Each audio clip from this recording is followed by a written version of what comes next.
Halloween shadows conceal a killer's hand. Welcome to Marple Mysteries. I am your host, Harrington.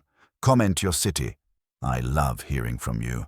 Let's uncover Wolfe's chilling All Hallows Eve case. It was about 8 o'clock on Halloween night, and I was in the front room making a private bet with myself about which neighborhood kid would be the first to try lifting the brass knocker off our front door. Fritz had carved a pumpkin for the stoop. At Wolfe's direction, mind you, since the man won't tolerate seasonal clutter. And I had a strong hunch the jack-o'-lantern's grin was going to attract more than a draft. Inside, the brownstone was humming along to its regular evening tune. Wolfe was upstairs communing with his orchids, Fritz was experimenting with a chestnut puree in the kitchen, and I was planted in the front hall, keeping half an eye on the trick-or-treaters. My other half was occupied with a stack of bills that needed paying, and the sight of those envelopes was enough to make me wish one of our more desperate clients would wander in and supply a case worthy of a fat retainer. That's when the knock came. Not the hesitant tap of a candy seeker, but the heavy, deliberate thud of someone who knew they had no business out on Halloween and wanted to make sure the whole block knew it. I opened the door, and there she was, tall, late 30s, dressed in black silk that made her look like she had just stepped out of a Gothic novel instead of a taxi on West 35th Street. No mask, no costume, unless you count the air of calculated desperation she was carrying as part of her outfit. "I need to see Mr. Wolfe," she said, without the courtesy of a greeting. "Lady," I told her, "you and a dozen candy-crazed pirates are on the same errand. The difference is, they at least bring bags. You got one." She ignored me. "Tell him it's urgent. He'll want to hear what I have to say." I considered giving her the standard brush-off. Wolfe doesn't like his evenings interrupted unless the world is ending, and even then, he'd prefer it hold off until he'd finished dinner. But something in her eyes, a mix of dread and defiance, had enough weight to keep me from closing the door. "Name?" I asked. "Camilla Vardell," she said. The name didn't ring a bell, but she said it like she expected me to salute. I told her to wait and climbed up to the plant rooms. Wolfe was inspecting a cluster of Miltonias, lips pursed, eyes narrowed, the way some men examine a signed contract. I broke the news. "A woman downstairs," I said. "Camilla Vardell says it's urgent." He grunted without turning. "Halloween. Phooey. Send her away." "She looked like she'd swallow that pumpkin on the stoop whole," I said. "My guess is she's got more than a missing cat on her mind." That got him. He pivoted those heavy shoulders toward me, nostrils flaring. "Camilla Vardell. Are you certain?" "Unless she's moonlighting as Dracula's niece, yeah." He scowled. "Bring her in." And Archie, observe, which translated from Wolfe to Goodwin, meant something about this woman had just rattled his encyclopedic memory, and my job was to figure out why. When I led her into the office, Wolfe was already back in his chair, massive and immovable, as if he'd grown there. He gave her the kind of slow appraisal that could peel wallpaper. "Miss Vardell," he said, "you should not be here." The way she froze told me he was right, and the way his voice carried low and deliberate told me we weren't dealing with candy tonight. Whatever business had followed her to our brownstone, it wasn't going to leave quietly. She sat on the edge of Wolfe's red leather chair as though it might leap up and bite her. I'd seen people nervous in Wolfe's office before. Clients, suspects, even a district attorney or two, but Miss Camilla Vardell had a look that was more than nerves. It was the look of someone who had just stepped into a trap she wasn't sure she'd be able to climb out of. Wolfe didn't move, of course. He stayed planted in his oversized throne, fingertips touching lightly, the great mountain of his body balanced and unshakable. His eyes, those black buttons under heavy lids, watched her like a chess master sizing up a careless opponent. "You should not be here," he repeated. That line didn't help her composure. She pressed her palms against her skirt, smoothing it out though there wasn't a wrinkle in sight. Her voice was low, tightly wound. "Mr. Wolfe," I wouldn't have come if there were any other way. I've received threats. Something terrible is going to happen tonight. I thought, since you once—" She faltered, looked at me as though asking for a reprieve, then back at Wolfe. "You would understand." Now that was a line I didn't care for. Wolfe, understanding anything without context, was about as likely as him skipping dinner. I opened my mouth to prod her along, but Wolfe gave me one of those infinitesimal lifts of his forefinger, the kind that says, "Silence, Archie. You're not here to run the show." "You allude to the past," Wolfe said, his tone not sharp but steady as a plumb line. "Specify." She bit her lip. 15 years ago, my brother was accused of theft at my uncle's firm. It was you who proved otherwise, though it was never public. You kept my family from ruin." I glanced at Wolfe. If he remembered, he wasn't showing it.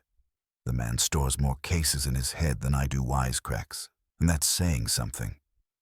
He inclined his head by a fraction. "And now," he said, "you expect me to intervene again?" "Yes." She leaned forward, the first real spark breaking through her composure. "I have reason to believe someone means me harm tonight." I found a note in my study. No signature, only words. "When the masks are lifted, your sins will show. By midnight, they'll be paid for." It might have been a prank if it weren't for the way her fingers trembled, clutching the handle of her bag. Or maybe it still was a prank, but not one she thought she could afford to ignore. "Did you bring this note?" Wolfe asked. She nodded and produced a folded sheet of paper from her bag. I took it and crossed to him. The handwriting was jagged, uneven, the kind you'd expect from someone with more emotion than penmanship. Wolfe didn't touch it. He let me hold it open while his eyes moved over the page, once, twice. "Archie," he said, "place it on my desk." Use the blotter I did as told, and Camilla Vardell exhaled like she'd been holding her breath for 3 city blocks. "I can't go to the police," she said. "It would expose too much. My position, my name. They would think it was some joke, or worse, that I had brought it on myself."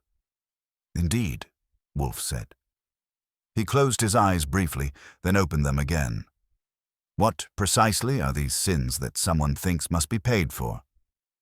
Her lips pressed tight. "I don't know."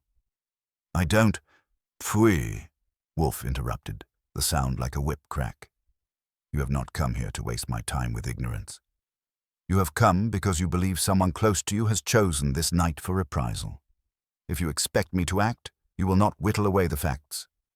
She flinched, but nodded. "All right. There are 4 people who might wish me harm. Former associates. Tonight they are all attending the same masquerade ball at the Carillon Club. I was invited, but I declined. I think that's why the note came. A punishment for avoiding them, I spoke up then. Names, Miss Vardell. If you've got 4 bogeymen circling you, I'd like to know who's handing out the tricks." Her eyes flicked to me, then back to Wolfe. "Mr. Lawrence Quayle. He runs the firm my uncle once owned. He never forgave me for siding with my brother. Then there's Evelyn Quayle, his wife, who despises me for personal reasons. Third, Dr. Howard Bristow. He invested in a business venture of mine that failed. And fourth, Philip Downs, an old friend, now a bitter one. Each has reason." Wolfe tapped his fingertips together. A neat circle. 4 possible malcontents, bound together by history and resentment. I watched her carefully. She was telling the truth, or at least enough of it to pass my radar, but there was more tucked away, like a card she wasn't ready to play. "And what do you expect of me?" Wolfe asked finally. "Protection," she said quickly. "Advice. If I'm in danger, you'll know how to see it before it strikes." "You propose," Wolfe murmured, "that I involve myself in a carnival of masks, lies, and grievances." "Mr. Wolfe, please." Silence hung in the office like smoke. Fritz's footsteps drifted faintly from the kitchen below. Outside, children, shouted on the street, laughing, chasing each other under lamplight. Wolfe breathed once, deep and slow, and finally delivered his verdict. "Archie," he said, "you will attend this masquerade. At the Carillon Club. Make yourself visible. Observe these 4 suspects and learn what you can. Miss Vardel will remain here until your return." That jolted her. "Here? In your house?" "Yes, here under my roof." His tone had the finality of a closing door. "If someone intends you harm tonight, they will seek you at the Carillon Club. With you absent, they may betray themselves. Archie will watch. You will stay." That is the arrangement I didn't argue. Wolfe had decided, which meant my night had just been booked. Halloween or not, I was about to crash a masquerade full of resentful socialites. If I was lucky, I'd get a dance before the fireworks. If not, well, it wouldn't be the first time Wolfe sent me fishing in shark-infested waters. Miss Vardel lowered her gaze, clutching her bag tight. "Very well," she said softly. Wolfe leaned back, eyes closing once more. "So it begins," he murmured. And just like that, the brownstone was no longer the fortress of calm it had been an hour ago. Someone had carried their storm inside, and Wolfe had agreed to let the thunder roll. The Carillon Club had decided that if Halloween insisted on being vulgar, it might as well be expensive about it. I paid the cab, flashed the doorman a smile that said I belonged there, and went up the limestone steps with a black domino mask I'd liberated from a drawer at home.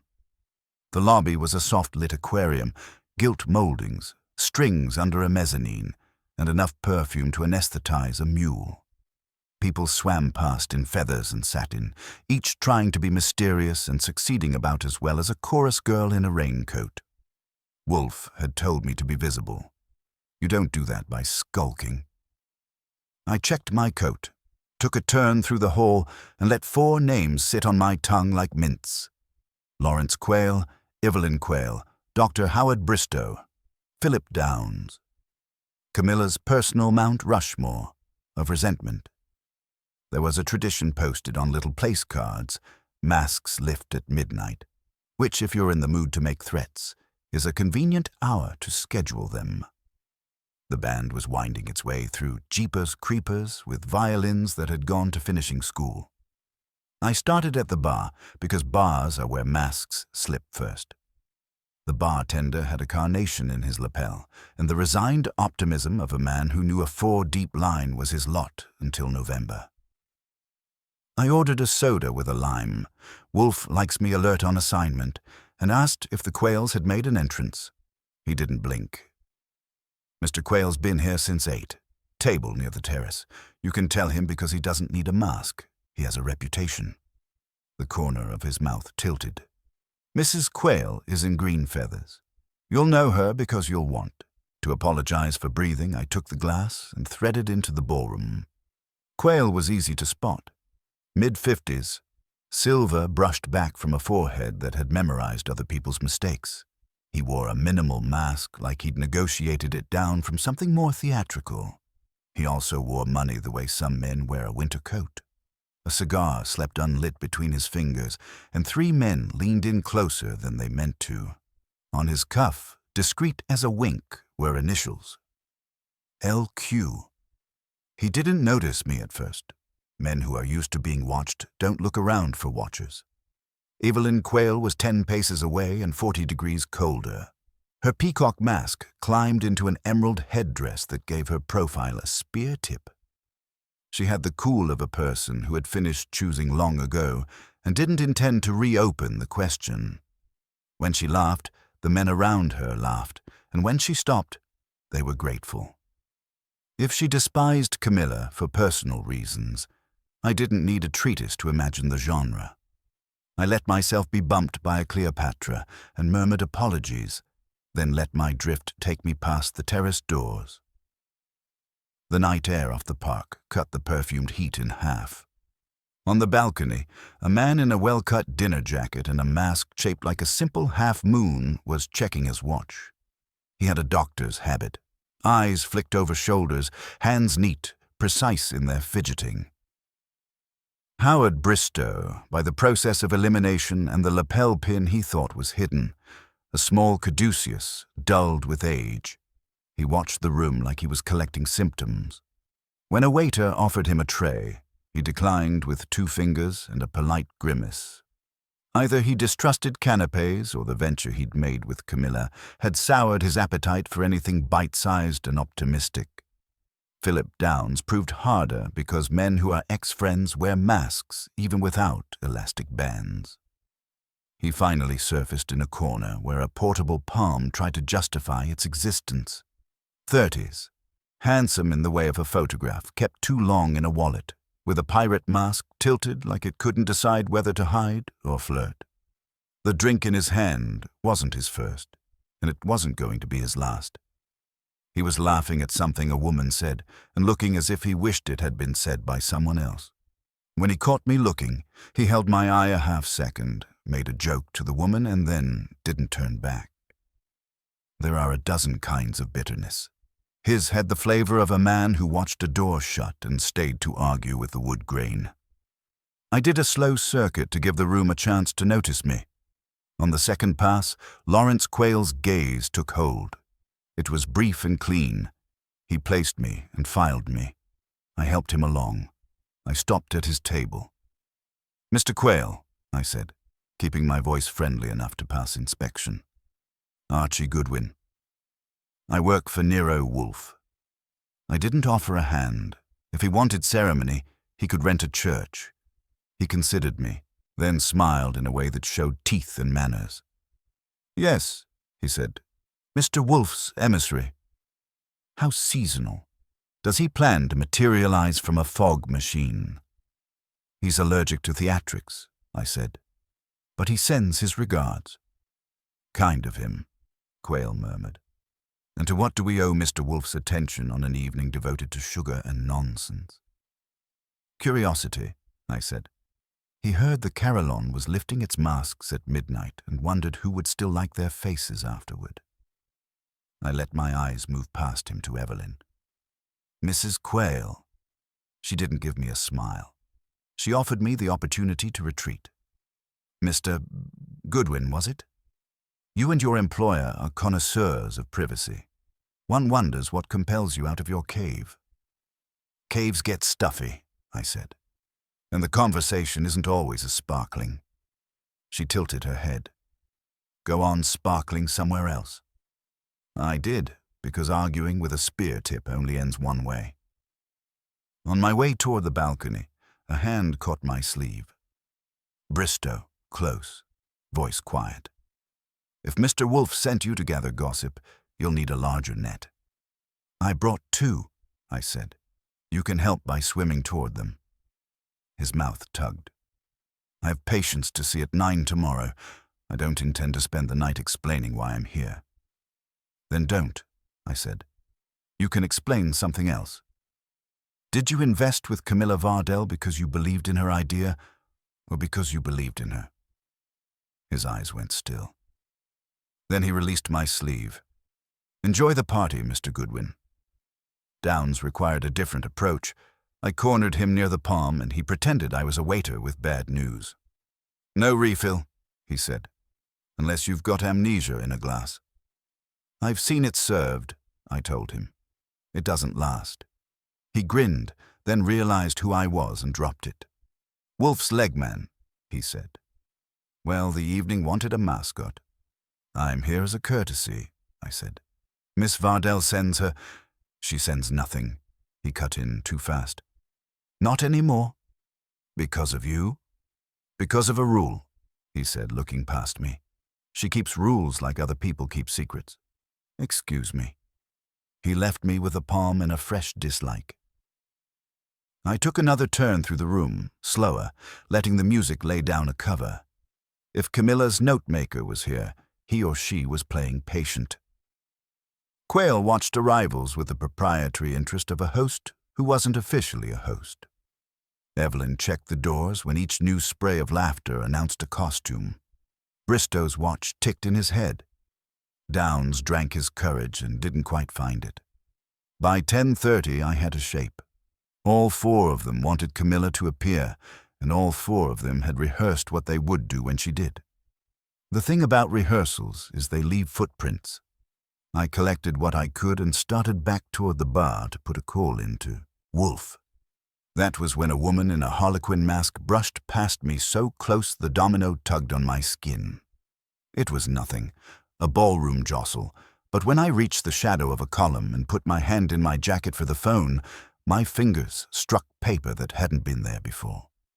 A small card, no larger than a place setting, thick stock, blind embossed with the club's crest. On it, in neat block letters, "Midnight is prompt." I looked up fast. The crowd gave me 1,000 faces I couldn't have, and the clock over the bandstand said 28 to 12. Wolfe had asked me to be visible. Apparently, I wasn't the only one who had noticed. I didn't like being handed schedules by strangers in paper hats, so I stepped behind a column and rang the brownstone. Fritz answered in a whisper with the kind of gravity he reserves for soufflés and murder. Wolfe came on after a pause, the line settling into that deep, slow hum that means he's in the chair and not moving until daylight. "Report," he said. "4 statues and 1 harlequin," I told him. Quayle presiding over his corner like a minor deity, Evelyn sharpening smiles on anyone who gets close, Bristow counting his pulse on the balcony, Downs drinking to forget why he came. Someone brushed me a club card. "Midnight is prompt." Hand delivered. I didn't see the dealer. He turned it over like a chessman. "A summons, not a threat. You will establish whether each of the 4 received one. Do not ask, provoke. Make an oblique reference to punctuality. Note whether they check a pocket, and at midnight, you will see what occurs," he said. "If any of them expect Miss Vardel to appear, their disappointment will stain. One thing more, the club's plan. Where do members retire when they tire of being observed?" "Library and small card rooms along the west corridor," I said. I passed a door with a key in it. The staff think locks are decor. Good. Put yourself where a person would go to keep an appointment he doesn't intend others to know of. Call at 5-2. I will listen. He hung up. I slipped back into the current and set a slow drift toward Evelyn. There's a trick to this kind of fishing. You don't cast at the fish. You let the bait be the water. I timed my arrival for when 2 of her admirers had reached the end of their conversational oxygen. "Mrs. Quayle," I said, "you look as if you command the clock as well as the room. Is the club still devoted to its little ritual?" Masks lift. Everything shows. No one late. She didn't blink, but her right hand, in a green glove that fit as if poured, tapped the fan she was not carrying. The glove had a barely there slit at the wrist, and, for the length of a heartbeat, something white rested against the silk. Then it was gone. She gave me the sort of smile you use to dismiss a taxi and a person in one motion. "Punctuality," she said, "is a plebeian virtue, Mr. Goodwin. The well-bred are timely by nature." "I'll check with their nature at midnight," I said, and let her return to being admired. Quayle took a different handling. He'd watched me go to Evelyn and return. Men like Quayle don't pretend not to notice anything that might be about them. I stopped at his table without asking permission and put my glass down like it had bought a seat. "Traditions get dreary," I said, "even the ones you can set your watch by." His eyes were as polite as polished stone. "You're very young for cynicism." "Practice," I said. "Does your club still ring a bell for the unmasking? Or do they just expect the prompt to be prompt?" He reached for the unlit cigar and balanced it between his fingers. "The masculine impulse to light something when your mind moves is as old as slopes. The carillon is devoted to timing," he said. "It's named for bells. If you're looking for surprises, you'll have to import them." While he was talking, his left thumb touched his inside pocket, like a man reassuring a room key. Not much, but Wolfe didn't need much. He needed a hinge to swing a door. Dr. Bristow was on the balcony again, listening to the city and his thoughts competing for rhythm. I joined him with my soda, and for a minute we were two men appreciating oxygen. Then I said, as if it had occurred to me no more than the weather, I never know whether these unmaskings are more cruel to the beautiful or to the hopeful. The ones who arrive late always look as if they missed their cue. Late, he repeated, and his mouth made an uncomplicated frown. A slip of card came out and went back in with a movement too fine for a stage. Nothing about tonight strikes me as amusing. Then we're twins, I said, and let the silence collect again. When I left, he took the card out once more and, with the deliberation of a man who performs a distasteful but necessary procedure, fed it to the flame of a votive on the balustrade. He watched it curl, and the reflection trembled in his lens. Downs saved me the trouble by finding me. He had added a new drink to the sequence and a chip to his shoulder. "Are you cataloguing us?" he asked. "It's almost flattering." "Almost." I held up my glass.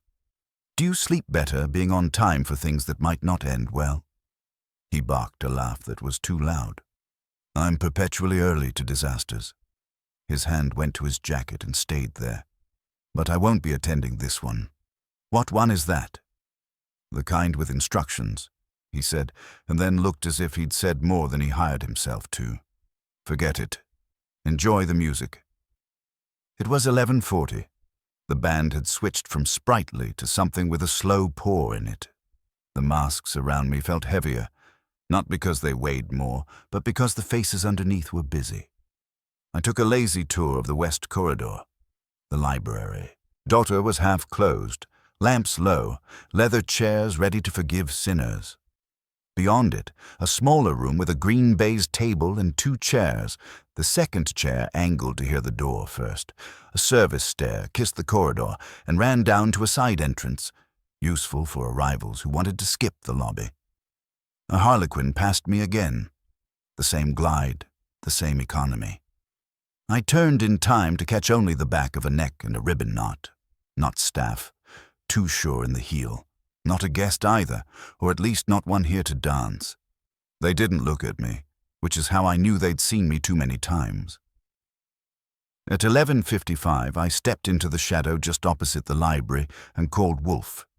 He took it on the first ring. "Well," he said. "They all have it," I told him. Quayle the host who isn't, Evelyn the queen of schedules, Bristow the reluctant penitent, Downs the man who swears off meetings but attends them with his pulse. The rendezvous is here, west corridor, library, or the little card room. There's a service stair. Someone could come from outside or below. Good, he said. Attend closely to absence.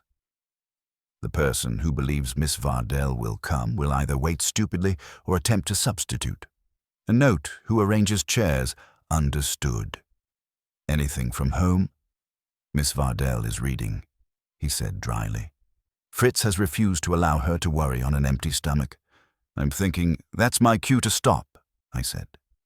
It is your cue, he agreed, to watch. He set the receiver down but didn't break the connection. I could hear him breathing like a metronome. The clock over the bandstand chimed once, twice, and the ballroom gave that little ripple of people performing tradition for each other. I stayed where the lamplight clipped my shoulder and the dark kept my face. At the first stroke of 12, the corridor's side door eased and shut with someone who knew hinges. Harlequin, now without the flourish, mask held low, head down. They didn't go to the grand library. They slipped into the small room and left the door ajar by an inch. Across the way, Bristow appeared, then paused as if a hand had tugged his sleeve from nowhere. He checked his watch and looked, involuntarily, toward the main doors the way a man looks toward a confession that isn't arriving. Quayle came last, no hurry, no apology. Placed 2 fingers on the library door and surveyed the corridor like it was a board, and he had the white pieces. Evelyn didn't come at all. Downs made it halfway down the hall and stopped, knuckles white on his glass, then chose the opposite wall from me and tried breathing in counts of 4. The chime ended. The band leader called, cheerful as a hangman, "Masks up, ladies and gentlemen." In the corridor, no one moved. Then the small room's door widened, a pale hand beckoned, and the men who carried cards like talismans stepped toward the place where the face they were sure of would not be waiting. I took a breath, set my shoulder flat to the wall, and let them pass, each trailing the ghost of the woman we'd left in Wolfe's chair. The small card room had the kind of hush you get when a candle goes out in a chapel, sudden, complete, and somehow aware of itself. I stayed in the corridor, close enough to see without making myself a decoration. The harlequin figure moved with ease, sliding into the far chair as if he owned the green baize. His mask caught the lamp, making a glint that didn't travel to the eyes behind it. Bristow entered first, reluctant but compelled, as though a patient had summoned him, and he didn't dare be late for the diagnosis. Quayle followed, carrying his authority like a gavel. Downes came last, clutching his glass, eyes bright and reckless. Evelyn was still missing, which struck me as deliberate rather than accidental. A woman like that doesn't skip a cue. She rewrites the scene. The harlequin raised a hand for silence. The gesture was theatrical, too neat for chance. When he spoke, his voice was muffled, pitched lower than natural, but it carried. "She isn't here." Bristow's shoulders twitched. "You said—" he began, but Quayle cut across him with a shake of the head. "She never was coming," Quayle said. "I suspected as much. This—" He tapped the card he'd drawn from his pocket. Was bait. Downes laughed, short and jagged. "So we're the fish." "Lovely. Who's the fisherman?" The harlequin leaned forward. "One of you," he said simply. "One of you put this in motion. One of you intends her harm that earned him 4 looks of varying intensity, suspicion from Bristow, irritation from Quayle, brittle amusement from Downes, and, though absent, an echo of Evelyn's cool contempt seemed to fill the space. The silence after it was the kind that gnaws, so I shifted just enough to keep the door from closing further. The gap widened under my shoulder, giving me more than voices, shapes moving, hands tightening, gestures with weight behind them. Quayle stood. "Enough of this nonsense," he said. "This is a child's pageant. If Camilla Vardell seeks to rattle us, she underestimates my patience." The harlequin tilted his head. "Do you think she arranged this?" "Number. She's protected. Tonight was meant to draw you here, to expose which of you holds the knife." Downes snorted. "Knife, poison, bill of sale. It's all the same to me. She's made enemies enough to fill a hall. Why should it be one of us?" "Because you all share the same past," the harlequin replied. "And because you all received the same summons. That doesn't happen by accident." Bristow's hand trembled against his watch chain. "This is absurd," he said, though his voice had lost the strength to make it convincing. If anyone believes I would." His eyes darted to Quayle, then to Downes, then down to the carpet, as though each face accused him in turn. Quayle's patience snapped in a gesture that would have carried more force if he'd lit his cigar. He leaned over the table. "Who are you?" he demanded. "Drop the mask. If you have something to say it with your face uncovered." The harlequin shook his head. "At midnight, faces show. Until then, suspicion is enough." That was my cue. Wolfe didn't believe in coincidences, and neither did I. Someone had arranged this midnight charade, and the odds were it wasn't Camilla Vardell, not unless she was playing a deeper game than she'd admitted. But the important part was this. The harlequin knew she was at the center and knew the others were guilty of something. My job wasn't to interrupt. It was to observe, gather, and carry it back to Wolfe before the house of cards toppled. The bell in the ballroom rang its 12th stroke, and laughter drifted from the main floor as masks came off, but here in the little room the masks stayed on, literal and otherwise. Quayle muttered something about theatrics and made for the door. Bristow lingered, wringing his hands as though debating whether to confess to a crime no one had named. Downs drained his glass and hurled it at the fireplace, where it shattered in a clean burst of crystal. The harlequin rose without a word and slipped past them, leaving only the echo of that glinting mask in the lamplight. I didn't follow. Instead, I eased away from the wall and back into the corridor, pretending interest in the library's bookshelves until the others filed out. Quayle went first, lips tight, spine rigid. Bristow followed, eyes downcast, watch chain swinging. Downs lingered, breathing hard, then staggered toward the bar with the determination of a man who needed another drink more than another thought. When the hall was clear, I ducked down the service stair, hoping to catch the harlequin's trail. The stair was empty, the door to the street ajar. Whoever it was had vanished into the city, leaving the rest of us holding shadows. I returned to the ballroom, slipped behind a column, and called Wolfe. He answered on the first ring, as though he'd been waiting with his hand on the receiver. "Well?" he asked. "They met," I told him. "All four, minus Evelyn. The harlequin played master of ceremonies, told them one of them was plotting against Camilla. No names, no proof, just a nice round invitation to paranoia." Quayle furious, Bristow shaking, Downs theatrical with glassware. Harlequin gone before I could trail him, and Mrs. Quayle? No show. Either she ignored the summons or she knew what was coming. A pause. Wolfe's breathing was slow, deliberate. "This is intolerable," he said. "Someone has presumed to use my roof as shield while dangling bait elsewhere. Return at once, Archie. We must not let Miss Vardel believe she is safe merely because her enemies are playing with masks. Whoever arranged this intends more than display. They are testing the waters." "I'll be there in 20, I said. "Want me to bring a pumpkin for atmosphere?" "Pfui," he muttered and hung up. I left the club with the sound of laughter spilling into the street, masks discarded and faces flushed, the city pretending it was all harmless play. But I'd seen the tremor in Bristow's hands, the calculation in Quayle's stare, the brittle fury in Downs' laughter, and the absence where Evelyn should have been. It wasn't play. Midnight had passed, and the game had just started. By the time I got back to West 35th, the jack-o'-lantern Fritz had carved for the stoop was nothing but a caved-in grin, its candle gutted out. I let myself in, locked the door, and hung up my coat.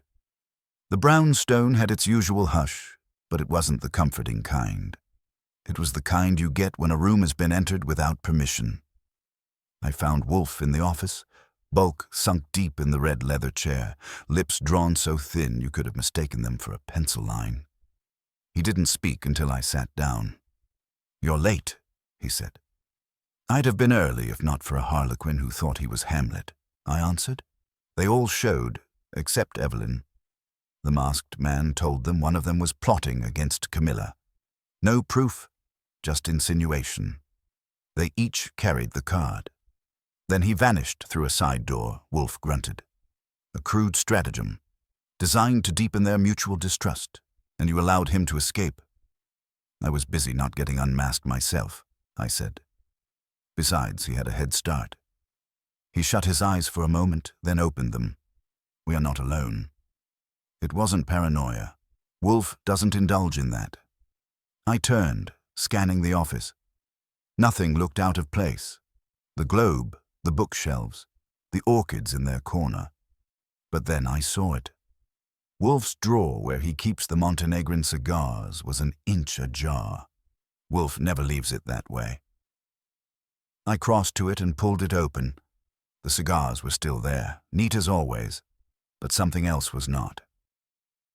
Wolfe keeps a file drawer underneath with clippings, notes, bits of correspondence he refuses to discard. A particular folder, the one with his old case records, was missing. I swore under my breath. "They've been here," I said. "Indeed," Wolfe replied, voice colder than the rain slicking the street outside. "While you dined with masks, someone trespassed here. Miss Vardel is in the south room upstairs. She has not stirred. Fritz was in the kitchen. Yet an intruder has had the effrontery to tamper with my files. The brownstone is Wolfe's temple, and to disturb it is to trespass against the man himself. His calm, when it came, was more ominous than fury. They left no mark, no broken lock, I said. No, which means either skill or connivance. The missing file, its contents are not vital but symbolic. It announces that the brownstone is no longer inviolate. He folded his hands, fingertips kissing. This cannot be endured. I didn't like the way his eyes narrowed, dark and deliberate. When Wolfe says something cannot be endured, it means the world is about to shift. I'll sweep the house, I said, already half out of my chair. Do so, he said, and afterward, call Saul Panzer. I will require his discretion. The search turned up nothing but shadows. No footprints in the damp earth of the rear garden, no windows jimmied, no scratches on the locks. Whoever it was had the key, or the knowledge to mimic one. The house smelled faintly of cold air, the kind that sneaks in with a coat sleeve. When I came back to the office, Wolfe hadn't moved. He was staring at the blotter where Camilla's threatening note still lay. She swears she has told us all, he said. She has not. And now one of her enemies, or one of her supposed allies, has dared an intrusion. The thief seeks to unsettle me as well as her. A foolish gamble. You think the harlequin and the prowler are the same? I asked. Possibly. Or an accomplice. The masquerade provided cover for all manner of mischief. He drew a long breath. We must alter our position. Instead of protecting Miss Vardel merely, we must force the hand of whoever has declared this challenge. That was Wolfe, playing general while I played infantry. I reached for the phone. Saul it is. When Panzer answered, I gave him the short version. Saul, Halloween's brought us a prowler. Wolfe wants you on hand. Discreet, outside watch. On my way, Saul said. He never wastes syllables. When I hung up, Wolfe's eyes were closed again, head tilted back. It looked like sleep, but I knew better. Archie, he said, without opening them, you will bring Miss Vardel here. She must see what has been done, and you will not allow her to feign ignorance. She knows why she is hunted. She knows why my files were rifled. I intend to have it from her before dawn. I went upstairs. She was seated on the edge of the bed, hands clasped white in her lap, eyes wide as if she'd been listening to the silence of the house and not liking what it said. Miss Vardel, I told her. Field trip. Mr. Wolfe wants a word. She looked at me as though I'd asked her to walk into a furnace, but she rose and followed. In the office, Wolfe gestured her to the red leather chair opposite his own. Miss Vardel, he said, voice slow and deliberate. Someone has intruded here, in my house. They have taken from me what is mine. I will not tolerate dissimulation. What is it they seek? What do you conceal? Her throat worked, and for the first time her poise cracked. She looked from Wolfe to me and back. I don't know, she whispered. Pfui, Wolfe thundered, and the sound made her flinch. You know precisely. And you will tell me now, for your sake as well as mine. Her hands twisted. Then, with a rush of words like she had been holding them behind a dam too long, she said, It isn't only the business venture. It's the inheritance, the money that was never spoken of. My uncle's estate. It was divided falsely. They all know it. I profited. They did not. That is the sin they speak of. That is what they would punish. The silence that followed was thick enough to slice. Wolfe sat back, his lids heavy. I stood with my hands in my pockets, chewing on the revelation. An inheritance cheated, enemies wronged, a masquerade to bait them, and now, an intruder in our house. Wolfe finally spoke, low and precise. So, now we have the true kernel. Archie, tomorrow you will verify this estate matter. Tonight, Saul will watch the street. And I will consider. He reached for a cigar from the fresh box Fritz had placed at his elbow, lit it, and drew smoke like a man reclaiming his sanctum. The brownstone was violated, yes, but Wolfe was already shifting the balance back into his hands. Camilla's confession lingered in the air long after she stopped speaking, like the last note of a cello that refuses to fade. Wolfe smoked in silence, each curl of blue lifting toward the ceiling as if time itself was pausing to hear what he'd say. I'd seen that look before, the one where his eyes narrow to slits and his lips pull taut, not in anger, but in calculation. When Wolfe takes his time, it's not indecision. It's the grinding of a mill that only stops when the grain is dust. "You have at last offered substance," he said finally, voice as heavy as the room. "The inheritance. A fraud, or at the very least an inequity. And you profited." Camilla's shoulders sagged. "I never wanted it that way," she murmured. "But my uncle's executor made arrangements. I was young and afraid to question. The others never forgave me." Wolfe's lip curled faintly. "They will not forgive you now either. Their enmity has fermented, and tonight someone emboldened by costume and secrecy presumes to carry that grievance to my door." He leaned forward, planting his palms on the arms of his chair. "Miss Vardell, your position is untenable. You are both the bait and the quarry. The prowler sought records here not because of curiosity, but because he or she believes I can be maneuvered." "That is an error." She gripped the armrest as if bracing herself against the weight of his words. "I stepped in because Wolfe's voice has the power of a gavel, and I didn't want her bolting." "The way it looks, Miss Vardell," I said, "you've got 4 very sore losers in the ring. All it takes is one deciding to throw a punch below the belt. Wolfe isn't asking you to feel guilty. He's asking you to give him the ammunition he needs to make sure you're still around tomorrow morning." She raised her eyes to me, wide, desperate, but still holding on to some fragile piece of pride. "And if I refuse?" "You won't," Wolfe said flatly. "You came to me because you know you cannot endure alone. If you wish my protection, you will grant me control."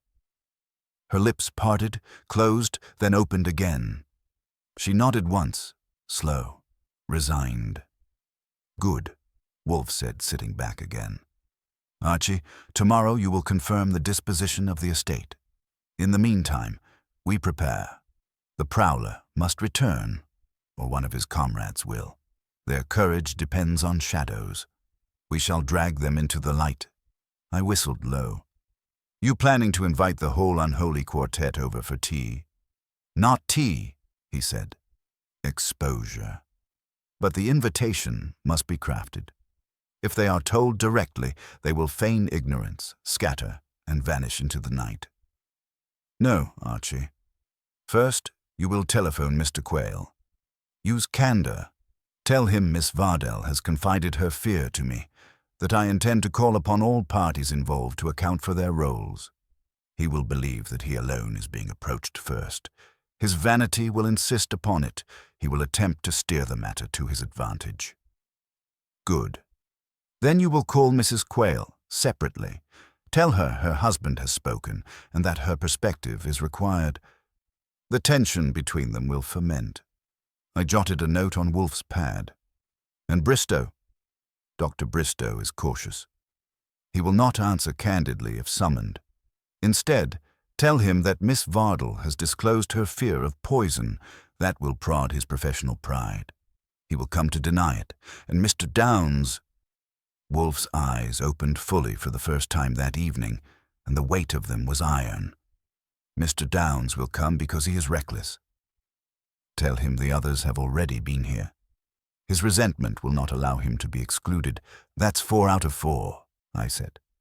Sounds like a full house. Precisely. They will all come, and here, in this office, they will face what they have evaded. Not masked, not hidden, but revealed." He set his cigar in the ashtray and folded his hands again.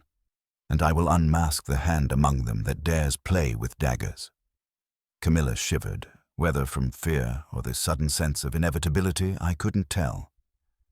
She whispered, "You mean to accuse them?" "To their faces."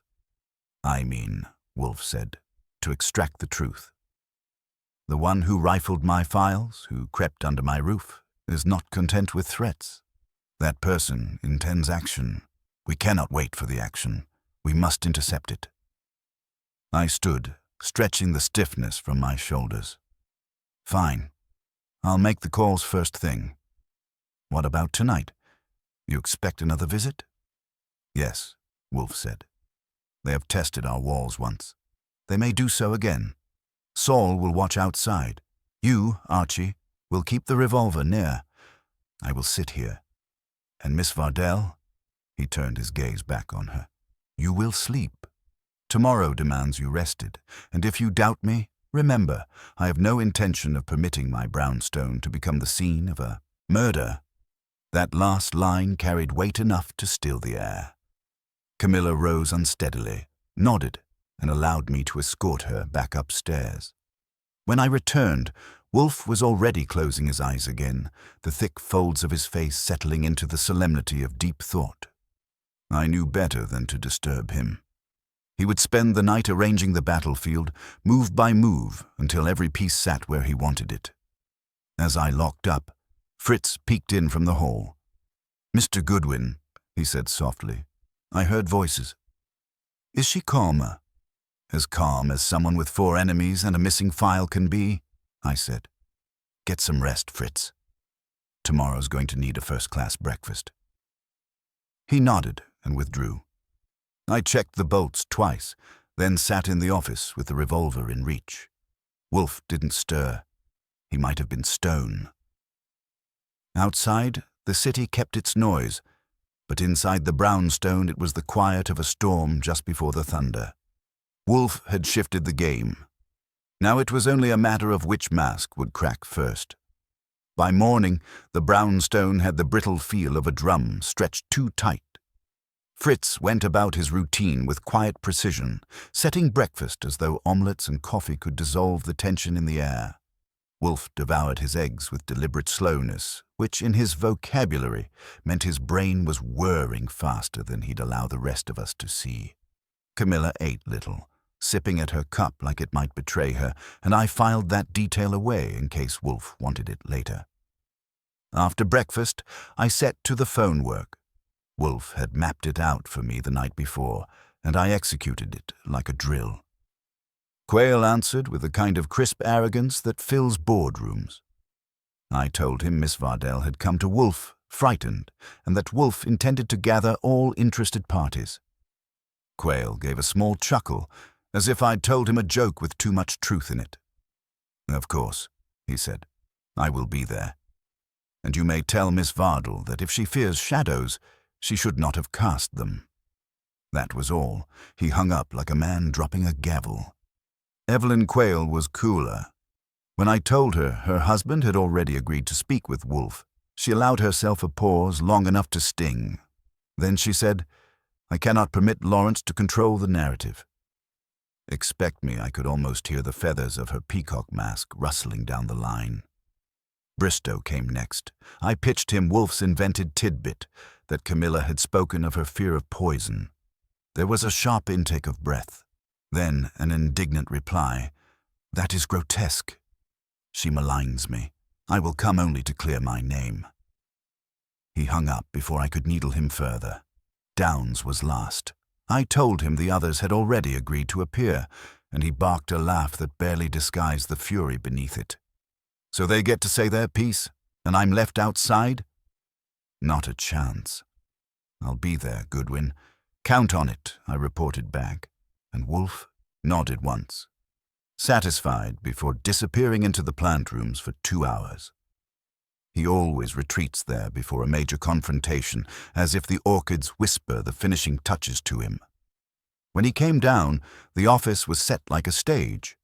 Chairs angled precisely, decanters gleaming, the air heavy with order. Wolfe in his chair was the anchor, and everything else orbited him. By early evening, the parade began. Lawrence Quayle arrived first, in a tailored coat and with a look that suggested he owned half the block. Fritz admitted him with his usual courtesy, but Quayle walked into the office as if he had been invited to judge the decor. Wolfe acknowledged him with a nod. No more. Evelyn followed not long after, fur about her shoulders and disdain in her eyes. She took the chair opposite her husband and didn't spare him a glance, as if he were merely another piece of furniture. The frost between them could have cooled Fritz's ovens.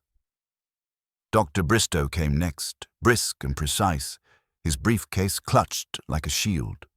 He perched on the edge of his seat, already defensive, already rehearsing the lines he thought he'd need. Downs arrived last, 10 minutes late, his tie crooked, his eyes bright with the kind of defiance that feeds on its own exhaustion. He slouched into his chair and folded his arms, daring someone to accuse him of anything at all. Camilla entered last, pale but upright, and took the remaining seat near Wolfe's desk.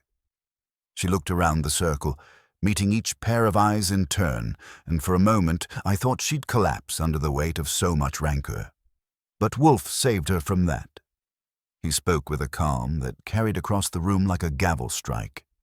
"You have been summoned here because Miss Vardell has become the target of threats, written, spoken, and implied.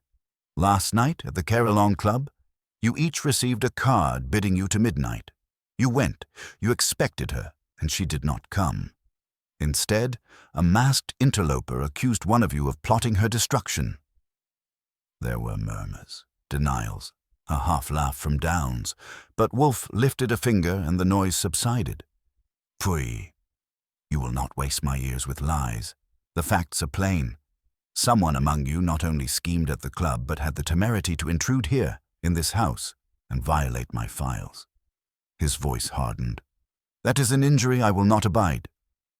Quayle bristled. "This is outrageous. I came here in good faith." "You came," Wolfe cut him off, "because your vanity demanded you speak first. Mrs. Quayle came because she refuses to let you command the narrative. Dr. Bristow came because his professional pride could not endure a slander of poison. And Mr. Downs came because his resentment burns hotter than his caution. You are here not from goodwill, but because each of you has a wound that bled at the mention of Camilla Vardell's name." The silence that followed was thick, but Wolfe pressed on, his tone unyielding. "You accuse her of sin. She has confessed it, an inheritance misused, a profit gained where others suffered. Very well. But you, each of you, have answered not with words, but with plots and trespasses.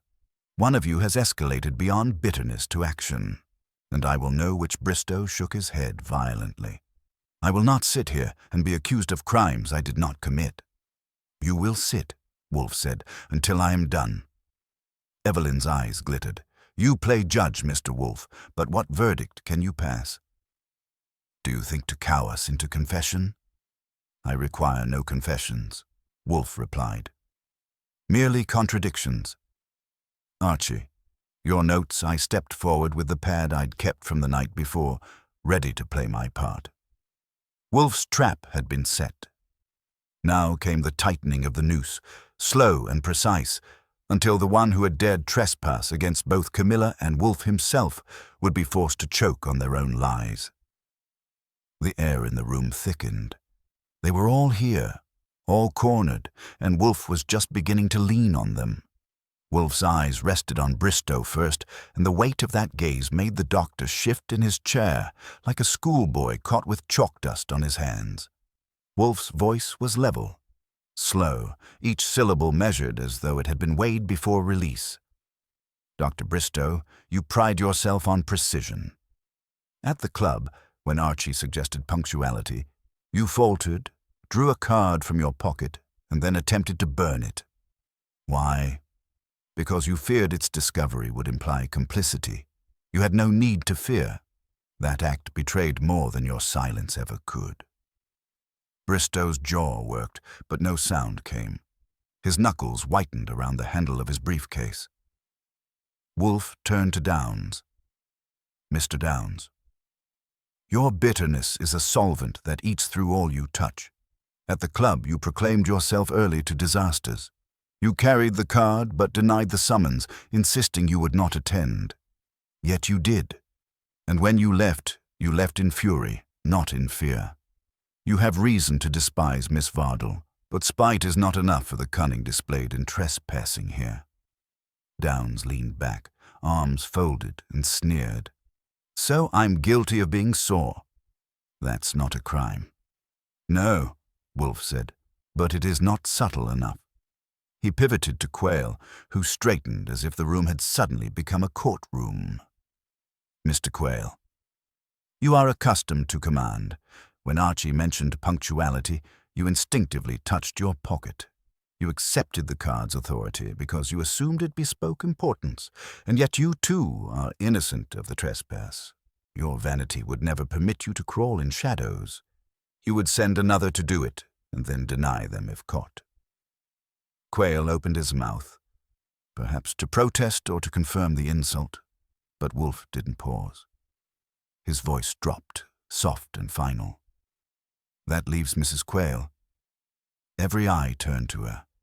Evelyn had been, sitting with her fur draped like armor, her chin high, her gaze cutting. But something flickered there now, something brittle. Wolfe leaned forward, and the room seemed to shrink around his words. Mrs. Quayle did not appear at the midnight gathering. She alone disregarded the summons. Why? Because she had already played her part. She was not waiting for Miss Vardel to arrive at the carillon. She was here, in this house. She rifled my files, not seeking evidence of Camilla's sins, but searching for leverage, for proof she could use to ruin her. She left without taking anything of value because she misjudged what I keep. Her absence at the club was her undoing. For the first time, Evelyn's mask slipped, not the peacock feathers she had worn at the ball, but the one she carried in her manner. Her lips parted, her hand tightened on the chair's arm, and she glanced, too quickly, toward her husband. That glance was enough. Wolfe let the silence crush her, then delivered the coup. You resent Miss Vardel, not for business, not for inheritance, but for her influence over your husband. He defended her brother once. He never forgave the slight to his authority. But you— Wolfe's eyes narrowed. You never forgave the suspicion that his defense was more than professional. That festers still. You chose last night to end it, to frighten her, perhaps to compromise her, by invading my house. You erred, you trespassed here, you have declared war upon me, and that I will not forgive. The room trembled with the force of it, though Wolfe hadn't raised his voice. Evelyn's composure cracked just for a breath before she snapped it back in place. This is absurd, she said sharply. You have no proof. I have Archie's testimony of your absence, Wolfe replied. The card you concealed at the ball, and the fact that you alone had motive to both, humble Miss Vardel, and wound your husband. I do not require your confession. The evidence is sufficient. If I summon Inspector Kramer this instant, he will be delighted to hear of your midnight stroll into my brownstone. Quayle surged to his feet. Evelyn! The single word, heavy with shock and betrayal, seemed to cut her more deeply than Wolfe's logic. She turned away from him, eyes hard, lips pressed into a pale line. Bristow cleared his throat, tentative. You can't mean— She broke into your house? She did, Wolfe said, settling back into his chair. She sought to rattle Miss Vardel and to test me. It was a foolish gamble. Mrs. Quayle, you will decide now whether you prefer the humiliation of public exposure or the quiet mercy of silence under my roof. Choose quickly. My patience is not inexhaustible. For a long, brittle moment, Evelyn said nothing.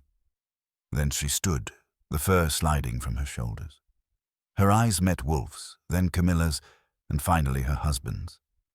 I will not be lectured like a criminal in this room, she said, coldly. If you think to drag me to the police, you may try. But you forget.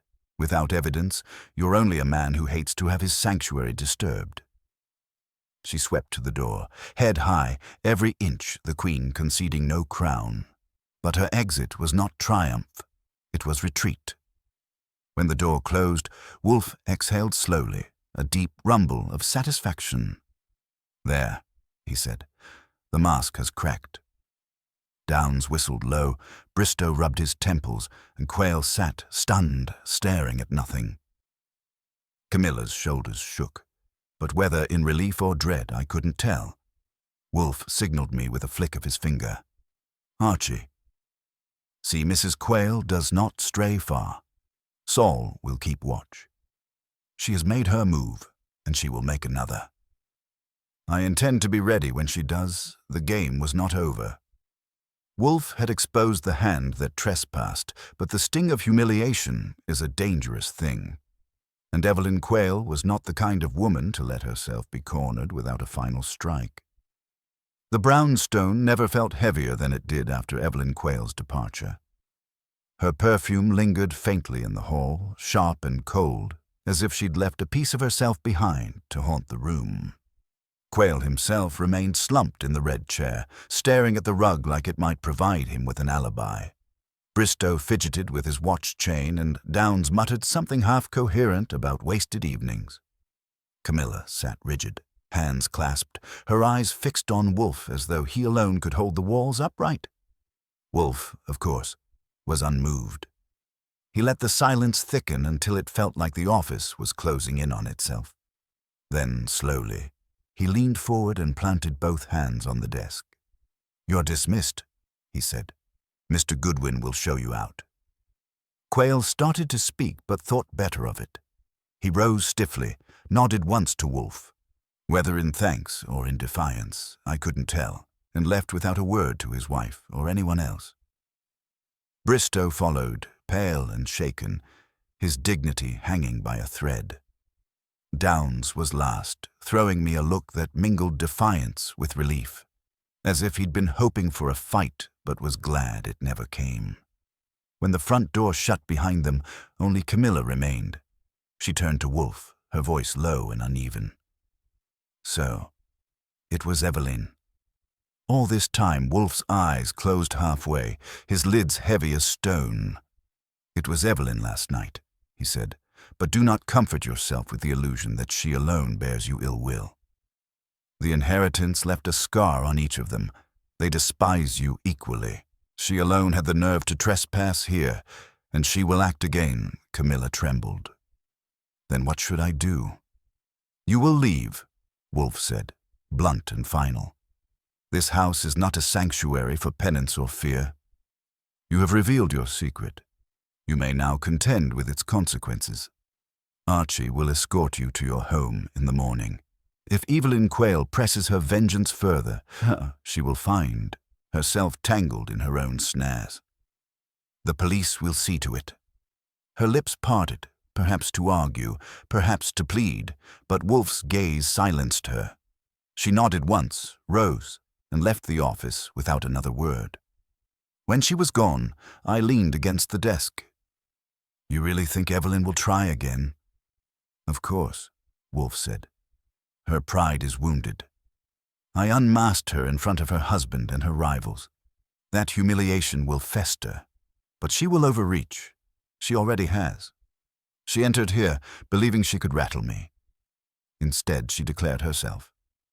She's finished." I dropped into the chair opposite him. "I can't argue with the logic. But it doesn't feel finished. I don't like the idea of her slipping away, waiting to strike when nobody's looking." "Pooh," Wolfe muttered. "I will not lose sleep over Mrs. Quayle. The woman has ensnared herself. She is a fool, Archie, and fools eventually drown in their own malice." Fritz appeared in the doorway, as serene as if nothing had happened. "Dinner is ready, Mr. Wolfe." "Good," Wolfe said, pushing himself upright with a grunt. "I require sustenance. Tonight's exercise has taxed me beyond my patience." We went to the dining room. Fritz had outdone himself, pheasant with chestnut puree, the air fragrant with butter and sage. Wolfe ate with deliberate relish, as if reclaiming his dominion bite by bite. I ate too, though my thoughts were still on Evelyn Quayle, striding into the night with her pride wounded and her fury burning. When the plates were cleared, Wolfe leaned back, sipped his beer, and delivered the final word as only he could. "Man," he said, "is never so dangerous as when he convinces himself he is wronged." Mrs. Quayle mistook vengeance for justice. Miss Fardell mistook guilt for secrecy. Both are errors. In the end, Archie, truth requires no mask. It waits, it endures. And when revealed, it destroys the pretender more thoroughly than any dagger. He lifted his glass in a solemn salute, then drained it. I couldn't top that, so I just pushed back my chair and said, "Well, if truth's that patient, maybe it wouldn't mind waiting until I've had pie." And with that, the brownstone settled back into its silence. The storm had passed. For now.